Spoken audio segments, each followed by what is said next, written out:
Hello viewers, আসসালামু আলাইকুম। আশা করি আপনারা সবাই ভালো আছেন, সুস্থ আছেন। আর এই শীতের সময়টাতে অবশ্যই সবাই সুন্দরভাবে উপভোগ করছেন শীতটাকে। আমিও করছি। আর দেখতেই পাচ্ছেন আমি গরম গরম মশালা টি নিয়ে চলে এসেছি। আমি কিন্তু চা একা খাই না সব সময়, মাঝে মাঝে কিন্তু আরাফাতকেও সাথে নেই। আর চা এমন একটা বিষয় যেটা কিনা আপনার একা খেলে সেরকম একটা উপভোগ করা যায় না, কেউ একজন সাথে থাকলে মনে হয় আসলে চায়ের আড্ডাটা জমে যায়। তো আমার ক্ষেত্রেও একই, আমি আসলে একা একা চা খেতে খুব বেশি একটা পছন্দ করি না, যেহেতু আমি একটা চাখোর মানুষ। তো আমার চা প্রতিবেলাই লাগে, তো সেই হিসেবে কিন্তু আমার চা খেতেই হয়। আর সাথে যখন থাকে আরাফাত বা অন্য কেউ, তখন কিন্তু খুব ভালোভাবেই কাটে আমার সময়টা।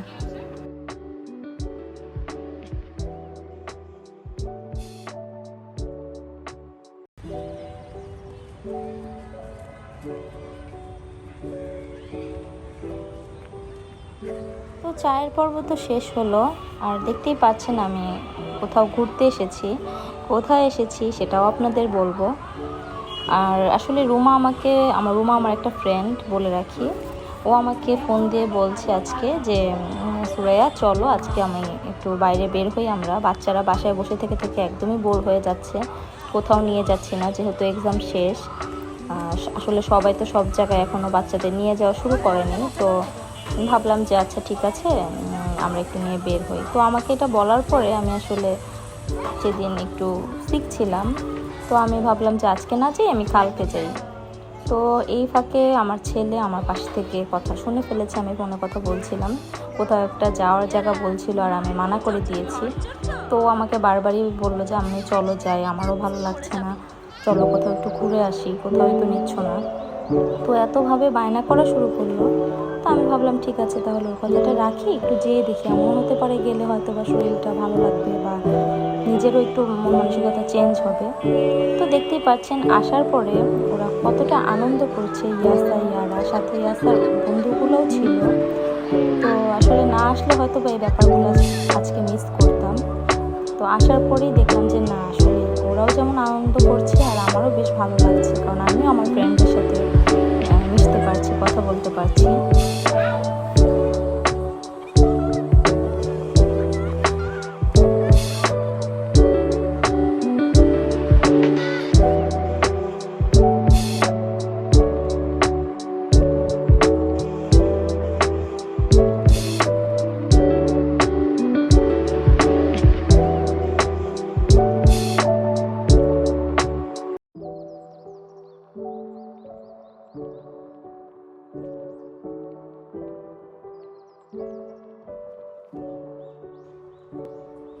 আপনারা যারা যারা আমার এই ভিডিওটি দেখছেন তারা অবশ্যই আমার এই বিষয়টি নিয়ে একদমই হাসাহাসি করবেন না, কারণ আসলে আমি ওখানে যে আমি নিজেও বাচ্চা হয়ে গিয়েছিলাম।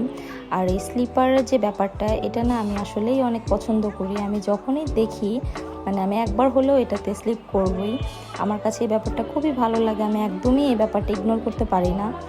তো এই জন্য আসলে আমি নিজেকে সামলাতে পারিনি, আমিও ভাবলাম যে আমি একটু স্লিপ খেয়ে দেখি। আর আমার এই বিষয়টি আমার একটা ফ্রেন্ড ক্যাপচার করে ফেলেছে, কারণ ওর হাতে আমি ফোনটা দিয়েছিলাম যে তুমি একটু ভিডিও করো বাচ্চাদের এগুলো, ও আমাকেই ভিডিও করে ফেলেছে। তো যেহেতু করে ফেলেছে আর আমি আর ব্যাপারটা আসলে কাট করিনি ভিডিওটি, আমিও এখানে দিয়ে ফেলেছি। তো আপনারা অবশ্যই এটা নিয়ে কেউ হাসাহাসি করবেন না।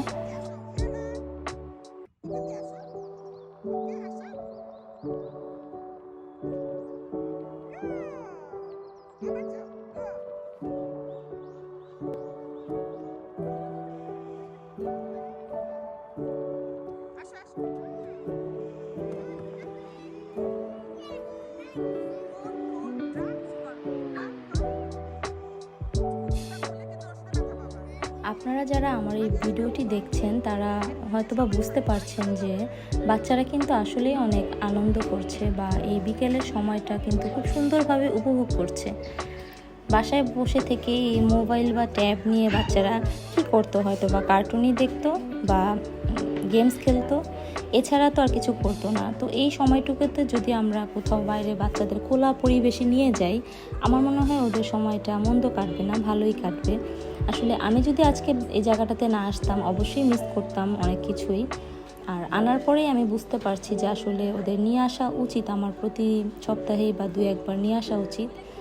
আসলেই ওরা আসলে এই ধরনের পরিবেশটাকে উপভোগ করতে পারবে। চারপাশে সবুজ, দোলনা, স্লিপার, আসলে মাঠের মধ্যে এগুলো থাকাতে ওরা আসলে খুবই আনন্দ করছিল। আপনারা যারা আপনাদের বাসা আশেপাশে যদি এরকম টাইপের মাঠ বা খোলা পার্ক থাকে, তো অবশ্যই বাচ্চাদের চেষ্টা করবেন নিয়ে আসার জন্য। আর আসলে বাচ্চারা কি পরিমাণ আনন্দ করবে সেটা আপনারা অবশ্যই বুঝতে পারছেন।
তো পার্ক থেকে বের হতে হতেই আমাদের সন্ধ্যা হয়ে গিয়েছিল।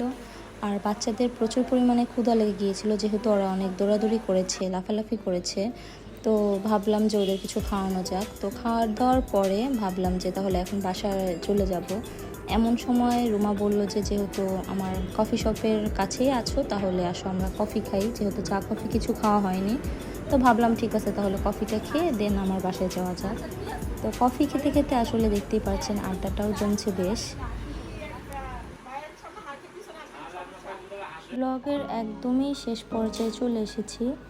আমার এই ব্লগটি যদি আপনাদের কারো ভালো লেগে থাকে, বা আমার এই ব্লগের মাধ্যমে যদি আপনারা কোনো ইনফরমেশন পেয়ে থাকেন, বা এতটুকু যদি কারো কোনো উপকারে আসে, অবশ্যই আমার এই ব্লগটিকে একটি লাইক দিয়ে যাবেন।